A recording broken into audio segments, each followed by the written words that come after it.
Voilà, demain l'industrie, on va maintenant vous parler effectivement de deux affaires, deux entreprises qui, oh, vous les connaissez. La première, c'est l'affaire, si on l'appelle comme ça maintenant, l'affaire des boues rouges. Dite des boues rouges d'ailleurs, car Alteo, l'usine de production de Gardanne, qui existe depuis plus de 120 ans, ne rejette plus de boues rouges d'ailleurs dans la Méditerranée, mais paraît-il un effluent, on va le voir, semble-t-il moins polluant. Alors Ségolène Royal, vous le savez, a voulu fermer cette usine, mais elle s'est heurtée, vous vous en souvenez, à Manuel Valls, qui était un peu plus pragmatique. Ben oui, c'est vrai que cette usine, elle fait vivre 1000 familles. C'est un des plus gros clients du port de Marseille, avec 2 trains par jour. Et puis, cette entreprise est une des trop rares ETI, vous savez, ces entreprises de taille intermédiaire, qui sont très importantes et dont ce territoire a bien besoin. Eh bien, cette entreprise, dans 5 ans, elle fermera si elle ne parvient pas, dans l'intervalle, à ne plus rien rejeter dans la Méditerranée, la moindre petite particule. Alors, bien sûr, elle a obtenu une dérogation, et vous allez le voir, elle met aujourd'hui toute son énergie et ses moyens dans l'innovation pour tenter de supprimer les moindres particules, même si les études, et on va le voir, ont montré qu'il n'y aurait plus dorénavant de réelle toxicité pour l'environnement. Mais en tout cas, c'est la menace, c'est cette épée de Damoclès qui pèse sur cette entreprise. Voilà l'histoire pas finie d'une entreprise en sursis. Je vous demande d'accueillir M. Frédéric Ramet, qui est le directeur d'Alteo. Frédéric Ramet.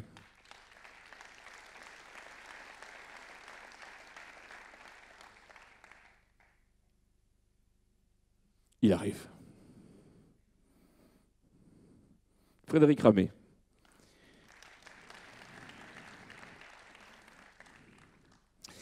Monsieur Ramet, bonsoir, merci d'être avec nous. Votre programme est assez chargé. J'ai résumé, alors comme le font les journalistes, un peu trop rapidement, naturellement, l'histoire de ce qui est en train de vous arriver. Expliquez-nous, dans cette course contre la montre qui est la vôtre aujourd'hui, vous en êtes où aujourd'hui ? Bonsoir à toutes et à tous. Merci pour cette introduction. Effectivement, aujourd'hui, on a, je crois, entendu beaucoup de choses sur Alteo. Vous l'avez mentionné, on parle, je crois, de façon un peu étonnante, notamment du sujet des boues rouges, alors que je tiens à le rappeler, vous l'avez précisé, et je vous en remercie parce que c'est suffisamment rare que nous avons tout fait justement ces dernières années justement pour arrêter, et qu'on n'a jamais autant parlé de ce fameux sujet depuis qu'on n'en rejette plus. Bon, donc on est effectivement, je pense, peut-être une bonne illustration de ce combat et de ce sport de combat. Je crois que nous, d'ailleurs, on a plutôt vécu pendant 3-4 ans le combat sans le sport. Voilà, mais on est passé, il faut savoir l'accepter. Et je crois qu'aujourd'hui, moi, je vais pas me languir, je dirais, dans des anciens combats ou savoir des polémiques politiciennes pas très constructives. Ce qui est important, effectivement, c'est de se projeter sur l'avenir et de voir qu'est-ce qu'on a fait et comment on peut continuer à progresser. Le sujet de l'environnement, je crois que le président Johan l'a indiqué tout à l'heure, on ne peut pas le regarder simplement en haussant les épaules. C'est un sujet réel de tous les jours et on est complètement intégré dans cette démarche-là. Alors effectivement, nous, on a travaillé avec l'ensemble des équipes, et c'est d'abord évidemment des aventures humaines, pour définir des nouvelles technologies et les mettre en œuvre. On les a inventées, on les a développées à Gardanne.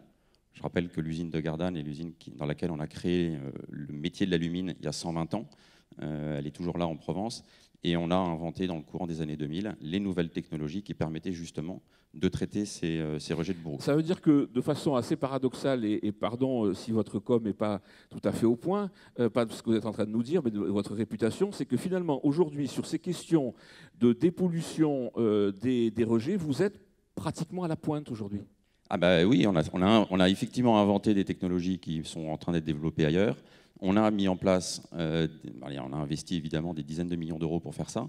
On a donc créé la société Alteo. Je rappelle d'ailleurs qu'on a un spin-off d'anciens groupes, donc Péchinet, qui s'était transformé en Rio Tinto. En juillet 2012, on a créé cette ETI indépendante. Et le 1er septembre, la première décision qu'on a prise en conseil d'administration, c'était de lancer un programme d'investissement de 30 millions pour tenir ces délais et arrêter tout rejet de boue rouge en mer qui existait depuis 50 ans et être capable de l'arrêter, de respecter l'échéance de fin 2015. Dans 5 ans, qu'est-ce qui se passe? C'est-à-dire qu'effectivement, on a bien compris, il y a des études qui, semble-t-il, ont été faites par des organismes dits indépendants qui disent que finalement, aujourd'hui, les rejets que vous lâchez, si j'ose dire, présentent pas un réel danger pour l'environnement marin. Mais peu importe, si on trouve dans 4 ans encore dans vos effluents quelque chose qui ne va pas, là par contre le couperet il tombe. Disons qu'on a obtenu effectivement un arrêté préfectoral d'exploitation, c'est ce qui régit les usines de notre type, et donc on a obtenu une dérogation sur un certain nombre de paramètres avec 6 ans de délai. Donc aujourd'hui, notre démarche, c'est qu'on a déjà investi beaucoup, on a fait un énorme pas en avant en réduisant de plus de 99% l'ensemble de ce qu'on rejetait avant. Donc c'était une première rupture très significative.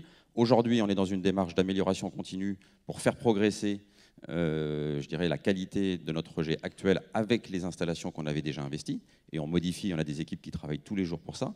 Et en plus, pour répondre effectivement à cette exigence d'ici à 5 ans, on est en train de définir les technologies du futur. Et là, c'est pareil. Aujourd'hui, quand on rencontre que ce soit des groupes de traitement de l'eau ou que ce soit des startups qui sont spécialisées sur le sujet, aujourd'hui, personne ne nous sort la solution sur l'étagère en nous disant « tiens, faites ça et puis ça va marcher ». Donc il faut l'inventer, il faut la définir. C'est ce qu'on est en train de faire. Nous, on n'est pas des spécialistes du traitement de l'eau, mais on le fait avec tout le monde, avec les autres. Et donc, on est en train aujourd'hui de finaliser les études qui font qu'on est en train de trouver en plus un procédé assez sympathique, puisque basé sur de la récupération de CO2, on va pouvoir derrière neutraliser notre effluent pour aller encore plus loin dans la qualité. Et donc, on fait à la fois, et je crois que c'est toute la démarche de l'industrie, c'est une succession pour progresser, de grands pas en avant, et puis de petits pas. On a fait un premier grand pas fin 2015, on a arrêté les rejets de Bourgogne en mer, c'est définitif. Je pense que si on fait un sondage ici, il y en a encore la moitié qui vont considérer que ce n'est pas vrai, mais je peux vous garantir, c'est la stricte vérité. On progresse tous les jours pour aller plus loin aujourd'hui, donc c'est l'amélioration continue. Et puis on s'apprête, et là on est en train de finaliser les études, pour faire du traitement complémentaire. Alors Nicolas, dernière question, Nicolas Hulot a rouvert le dossier, ça vous inquiète ou quelque part vous vous dites que c'est important qu'il s'intéresse à nous ? Je ne sais pas s'il a rouvert le dossier. Je ne vais pas faire non plus de commentaires politiques. Je crois que la position du président du PE était très bonne tout à l'heure. Néanmoins, je connais un petit peu le sujet. Je dirais qu'il a été questionné, c'est bien naturel, par tout un tas de personnes. Et donc, étant questionné, il est obligé évidemment d'y répondre. Aujourd'hui, il n'a pas pris de position, à ma connaissance, ni ferme ni définitive. Et en tout cas, personne, je crois, aujourd'hui, n'a insulté l'avenir. Je crois qu'on va rentrer, et j'espère qu'on va pouvoir rentrer dans une phase beaucoup plus constructive. Ça suppose évidemment d'avoir des convictions, ça suppose d'être résilient de notre côté, mais ça, vous pouvez compter sur nous pour continuer. Et puis, j'espère qu'on va pouvoir surtout rediscuter et retravailler ensemble. Le pire, c'est effectivement quand tout le monde s'ignore et se tape dessus, et on fait de la guérilla, etc. Ça ne fait pas avancer. Ça ne fait rien avancer, ça fait potentiellement tout. Alors, tout juste un mot, les syndicats de votre entreprise sont avec vous. Pratiquement toutes les centrales syndicales sont derrière vous. Le pratiquement est trop, mais par définition. Alors effectivement, après, on est rentré en plus dans des débats totalement surréalistes de chantage à l'emploi, contre l'environnement, etc. Enfin, on est sur des sujets qui ne font pas de sens. D'un côté, évidemment, si quelqu'un veut vous arrêter et que vous n'avez plus l'autorisation de fonctionner, l'activité s'arrête. Et par définition, il n'y a plus l'emploi qui est associé. Donc c'est plus une question, quand on est dans une question de survie, oui, la conséquence de vouloir arrêter, ça serait d'avoir un impact sur l'emploi. Et évidemment, les salariés et les syndicats qui ont travaillé pendant de nombreuses années pour mettre au point les nouvelles technologies, pour faire ce progrès-là, forcément et bien légitimement se sont engagés pour faire porter ce message et faire en sorte que l'activité puisse continuer. Donc c'est bien naturel. Merci beaucoup Frédéric Ramet qu'on applaudit et merci pour ce combat, vous restez avec nous. Alors le deuxième cas dont on va vous parler ce soir, ça se passe aussi à Gardanne d'ailleurs, c'est l'usine de biomasse. Alors là, vous allez voir qu'en matière de politique du stop and go, on atteint probablement des sommets. Alors rapidement, rapide historique, on est en 2010, le groupe Uniper remporte un appel d'offres lancé par l'État pour reconvertir l'ancienne centrale à charbon de Gardanne.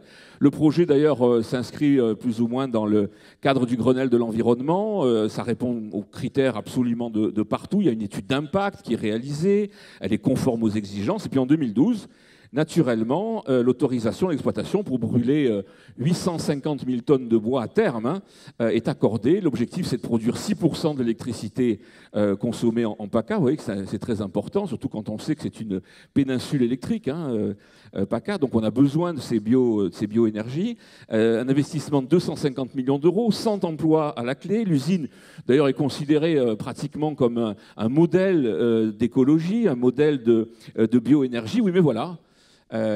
Coup de théâtre, il y a une dizaine de jours à peine, le 8 juin, le tribunal administratif annule l'autorisation d'exploitation suite à une plainte de France Nature Environnement et de diverses associations locales. l'activité de l'entreprise, de la centrale, serait considérée comme néfaste pour les forêts locales et la population aurait été mal informée de ces impacts-là. Donc le préfet, bien sûr, suite à la décision du tribunal, publie un arrêté qui donne 1 mois à l'entreprise pour se retourner et faire éventuellement une nouvelle demande d'autorisation. Et là aussi, la CGT, d'ailleurs, est montée au créneau pour défendre l'entreprise. Je vous demande maintenant d'accueillir un sportif de haut niveau, Monsieur Luc Poyer, directeur France d'Uniper. Luc Poyer.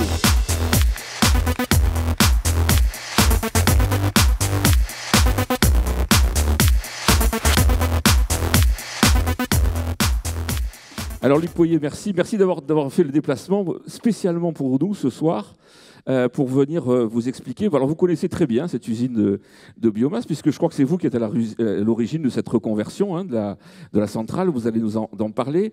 Alors aujourd'hui, on vous reproche d'avoir sous-estimé l'impact de votre activité sur la forêt et d'être pas suffisamment transparent avec les populations. Qu'est-ce que vous répondez ? Alors bon, d'abord peut-être Uniper, qu'est-ce que c'est ? C'est aussi un spin-off de DEON, qui est un groupe allemand qui a investi en France en rachetant les actifs électriques de Charbonnage de France, 2008-2009, d'où cet ancrage dans les territoires, et en particulier le territoire minier de Gardanne. On a répondu à un appel d'offres, vous avez raison, qui a été lancé en 2010, dans le sillage du Grenelle, parce que la PACA, la Provence, est une île électrique, et que les pouvoirs publics, à ce moment-là, se sont dit il faut qu'on trouve une solution. Il y avait des problèmes de réseau, vous vous en souvenez, et comme la Bretagne, il faut trouver une solution. Et donc, on a proposé aux pouvoirs publics, sur un modèle qui existe en Suède, avec la même technologie, qui s'appelle le lit fluidisé circulant, de transposer ces bonnes pratiques en France, avec un énorme investissement, on parle de plus de 250 millions d'euros, 300 aujourd'hui, en informant, donc on a communiqué d'abord avec les syndicats, parce que les syndicats voulaient qu'on continue le charbon. Vous connaissez l'attachement de la CGT au charbon. Ça a été difficile. On a élargi la concertation, on a fait plus de 300 réunions. On a suivi toutes les procédures administratives, dont l'étude d'impact. Et puis là, effectivement, on a évolué sur le plan d'approvisionnement, qui est très singulier, qui est divers. On a suivi chaque fois toutes les prescriptions, les allers-retours, le stop and go.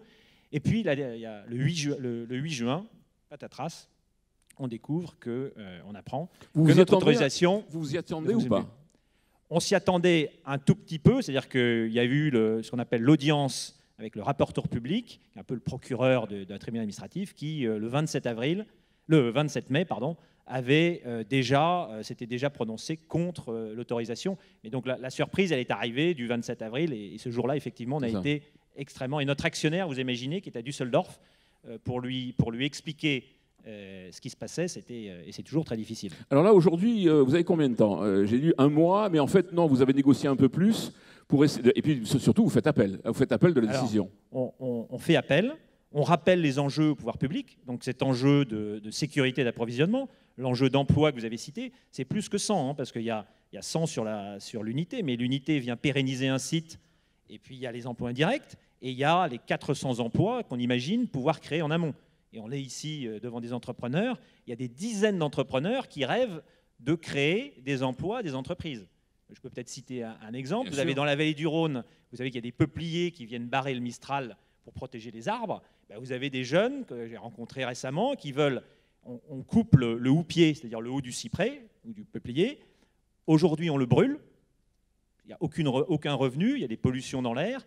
Et là, l'idée, c'est on sèche ce houppier, on le déchiquette et on le transporte. Mais alors, on peut le brûler dans la centrale. Pourquoi on vous reproche finalement d'avoir un impact négatif sur les forêts environnantes ? Alors, parce que là, il y a deux choses. Il y a ce que j'appelle, il y a deux problèmes. Si je voulais résumer, il y a le complexe d'Obélix et le complexe d'Idéfix. Le complexe d'Obélix, on nous dit qu'on est trop gros, mais une industrie, ça doit aussi de temps en temps être important.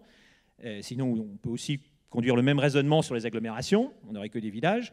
Et puis le complexe d'Idéfix, c'est vous coupez les arbres. Et là, alors, il y a un malentendu complet qu'on retrouve dans la décision du tribunal, c'est que on a compris, et là c'est vrai que si le juge a compris ça, il y a un problème, qu'on allait prélever 1/4 du gisement, donc de tout le stock de la forêt méditerranéenne tous les ans. Et ça, c'est pas vrai. Ah, mais c'est hors de question, bien entendu. Donc ce n'est pas du tout ça. Et si ça avait été le cas, là, je comprendrais qu'on torde le cou du droit. Non, ce n'est pas du tout. On prend, je vais peut-être faire quelques chiffres, mais le stock, le gisement, c'est à peu près 185 millions de tonnes. Et nous, le prélèvement sur l'accroissement et pas sur le gisement, ce serait 167 000 tonnes.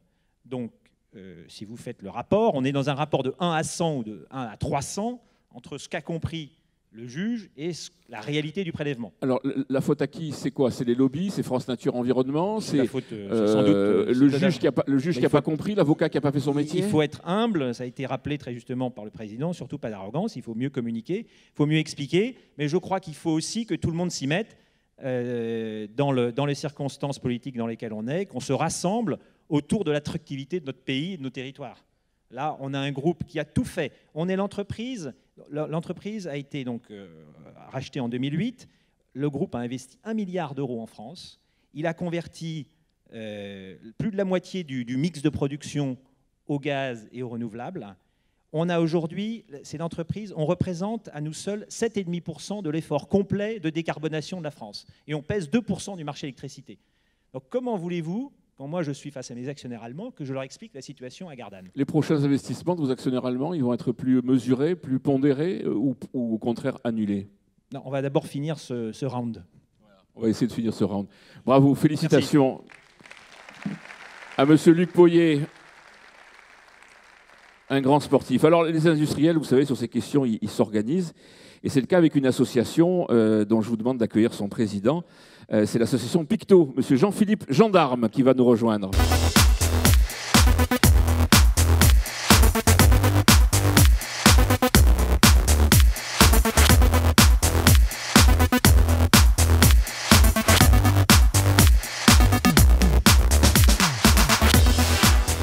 Alors Jean-Philippe Gendarme, vous êtes aussi, si j'ose dire, dans le civil, directeur de Camoine. C'est une grande entreprise. Peut-être une réaction rapide à ces deux cas. Là, c'est un peu à l'engagé chef d'entreprise que je m'adresse, l'engagé patronal. On vient d'avoir deux cas quand même un peu, j'allais dire, un peu ubuesques. Alors, concernant le premier cas, le cas Alteo, c'est un cas qui nous touche particulièrement parce que Alteo est un de nos grands clients. Et donc, tout ce qui touche Alteo nous concerne particulièrement. Et ça traduit en particulier la complexité du milieu industriel et son interconnexion. Donc, que Alteo aille mal peut poser des problèmes à Camoine également. Donc, on est particulièrement touché par ce cas particulier. Et alors, dans le cas d'Uniper, là, on voit finalement une entreprise qui semblerait être exemplaire sur tous les plans, y compris environnemental, et qui malheureusement fait l'objet d'attaques, d'associations, et le juge répond en écoutant les associations de protection de l'environnement sur semble-t-il, si on en croit M. Poyet, sur une forme de malentendu quelque part. Ouais, je ferai un jugement, non pas de chef d'entreprise, mais de citoyen. L'usine de Gardanne, autrefois, faisait de l'électricité à partir de charbon. Maintenant, on fait ça à partir de biomasse. On a parlé de la COP21, de la transition énergétique, l'effet de serre. Donc, finalement, le charbon était un des polluants qui est le plus important. Et là, les associations ne bougeaient pas, d'ailleurs. Ils ne se sont jamais fait attaquer auparavant, d'ailleurs. Exactement. Et donc, ce qui est un peu surprenant, c'est qu'une entreprise qui est passée progressivement du charbon au gaz, qui fait beaucoup moins de gaz à effet de serre, et de la biomasse, qui n'en fait pas, puisqu'il y a un recyclage finalement du CO2 de la biomasse, que ça suscite des oppositions de certaines associations, peut paraître un peu surprenant. Là, c'est le citoyen qui parle. Alors, on va parler maintenant de l'association Picto. On a beaucoup entendu parler de votre projet de partage de le circuit de vapeur, mais entre les industriels, donc du Caban, du côté de Fos, là-bas. Vous allez nous le préciser. C'est un projet d'économie circulaire, mais Picto, c'est pas simplement ça. Il y a effectivement beaucoup d'autres objectifs. L'idée, c'est de renforcer l'emploi industriel, principalement. Exactement. Si on résumait Picto à un projet de réseau de vapeur, ça serait très bien parce que ça donnerait beaucoup moins de travail. Ça, c'est 5% du travail de Picto. En fait, Picto, qu'est-ce que c'est? C'est un peu comme la fête des voisins, hein, si je peux faire un parallèle. Les voisins, on ne se connaît pas beaucoup, et puis un jour, on se dit, tiens, si on se faisait une petite fête, et puis on se rencontre. Se rencontrer, ça nous fait parler, échanger, et puis s'apercevoir finalement qu'on a des sujets d'intérêt commun. Et à partir de là, on peut construire des choses ensemble. Picto, c'est ça, c'est une association de 13 industriels et du Grand Port Maritime de Marseille, qui a 2 objectifs essentiels qui sont finalement très similaires. C'est l'emploi et l'emploi. Le premier emploi, c'est consolider les emplois industriels existants, parce que vouloir créer de nouveaux emplois, c'est bien, mais il faut éviter que les emplois qui existent s'en aillent, parce que ces emplois existants et ces structures industrielles existantes sont un formidable terreau pour accueillir de nouveaux industriels. Et ça, c'est la création d'emplois. Et l'association Picto œuvre également beaucoup dans ce sens-là. Alors, je sais qu'on ne va pas révéler des choses, mais vous êtes en pleine négociation avec un grand investisseur étranger, chinois, pour pas le nommer. Dites-moi si cet grand investisseur, il entend parler de l'affaire, le mauvais procès qu'on fait à Alteo ou le mauvais rendez-vous qu'on donne à Uniper. Il risque pas de se gratter la tête et de dire « Oh là là, les Français, là-bas, dans le sud de la France, c'est un peu compliqué, hein ?» Le chinois, en l'occurrence, il est très intéressé par tout l'aspect économique, les infrastructures, ça c'est très bien, mais l'instabilité est quelque chose qu'il redoute particulièrement. Donc l'instabilité dans les prises de décision, là on le voit, il peut y avoir des recours qui viennent contre des décisions qui ont été prises. C'est vrai que ça, ce n'est pas un facteur très favorable. Et il ne faut pas oublier que pour la création d'emplois qui viennent de l'étranger, surtout dans le domaine de l'industrie, c'est une compétition féroce, puisque à chaque fois, pour un industriel qui cherche à s'implanter, il fait une étude comparative sur des dizaines de sites en Europe. Et donc, pour être dans le dernier carré, voire dans la finale, il faut avoir de sérieuses qualités. La région de Fos et puis plus largement la métropole et la région PACA en ont beaucoup. Mais bon, il y a des petites choses qui gratouillent les investisseurs étrangers et l'instabilité telle que dont je viens de parler peut être un petit tracas. Merci beaucoup. Applaudissements à tous les 3, à tous ces sportifs de haut niveau. Merci messieurs. Merci à vous. Alors, il est des combats, vous le savez, effectivement, multiples.